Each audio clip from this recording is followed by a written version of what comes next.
주행 속도에 맞춰서 운전했다고 생각했는데 과태료 고지서가 집으로 날라왔다거나 잠시 딴 생각을 하다가 과속 카메라에 찍혔겠다 하면서 며칠을 신경 썼는데 실제로는 단속되지 않은 경험, 운전하는 분들이라면 한 번쯤 해보셨을 겁니다. 오늘 영상을 시청하시면 과속이나 신호위반 단속 원리에 대해 보다 정확하게 이해하고 앞으로는 이런 혼란으로 마음 졸이는 일 없으실 거예요. 영상 끝까지 시청 부탁드립니다. 과속 카메라는 설치 방식에 따라 고정식, 이동식, 구간 단속형으로 구분할 수 있는데요. 오늘은 도로에서 쉽게 볼 수 있는 고정식 카메라에 대해 전격 분석 해보도록 하겠습니다. 고정식 카메라는 도로를 달릴 때 잘 보이는 곳에 설치되어 있어서 운전자가 어느 정도 식별이 가능합니다. 그런데 이 고정식 카메라가 달리는 차의 속도를 측정하면서 단속하는 걸로 알고 계시는 분들이 있는데 이것은 사실이 아닙니다. 실제로는 단속 카메라 위치보다 조금 앞쪽 부분에 루프 센서가 매립되어 있어요. 이 루프 센서를 통과하는 속도로 과속을 확인하게 되면 카메라는 차량의 번호판을 촬영합니다. 여기서 루프 센서는 쉽게 말해서 차량 감지 센서인데요. 카메라보다 앞쪽에 두 개의 루프 센서를 매설하고 첫 번째와 두 번째 루프를 지나는 차량의 시간을 측정해서 속도로 환산한 뒤에 제한 속도를 초과하면 카메라로 촬영해서 번호판을 확인하게 되는 겁니다. 이렇게 첫 번째와 두 번째 루프 간격을 통과하는 시간을 재는 원리니까 카메라 바로 앞에서 속도를 줄이는 것보다 실제로 두 개의 루프 센서 사이를 어떤 속도로 지나갔느냐가 중요한 것이죠. 최근에는 바닥에 루프 센서를 설치하는 대신 레이더를 탑재한 단속 카메라가 많이 설치되고 있습니다. 레이더식 단속 카메라는 주 카메라 말고도 보조 카메라가 더 있다는 게 특징입니다. 카메라가 차량에 레이저나 전파를 쏘아 반사되어 돌아오는 주파를 측정해 속도를 계산하는 방식인데요.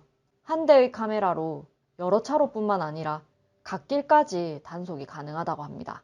신호 위반 단속도 비슷한 원리입니다. 신호가 빨간불이 된 뒤에 두 개의 루프 센서를 모두 밟게 됐을 때 신호 위반으로 단속이 되는 건데요. 간혹 분명히 주황불에 정지선을 지났는데 단속이 되는 경우가 있습니다. 실제로는 주황불에 정지선을 지났다 하더라도 교차로를 지나는 속도가 느려서 적색 신호로 변경된 후에 두 개의 루프를 지나게 되면 단속의 대상이 되는 겁니다.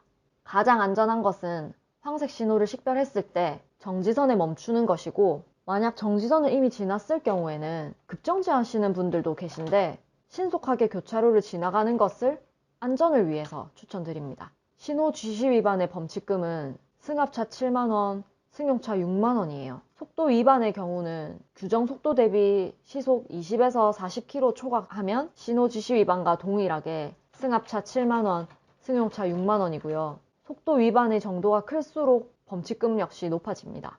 규정 속도 대비 시속 60km를 초과했을 때 승합차 13만원, 승용차 12만원까지 범칙금이 부과됩니다.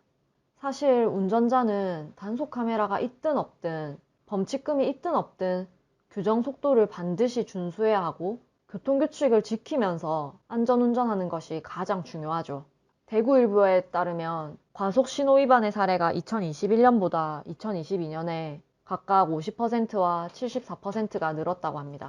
비단 대구만의 문제는 아니겠죠. 우리나라의 자동차 누적 등록 대수가 약 2,500만 대를 돌파했다고 합니다.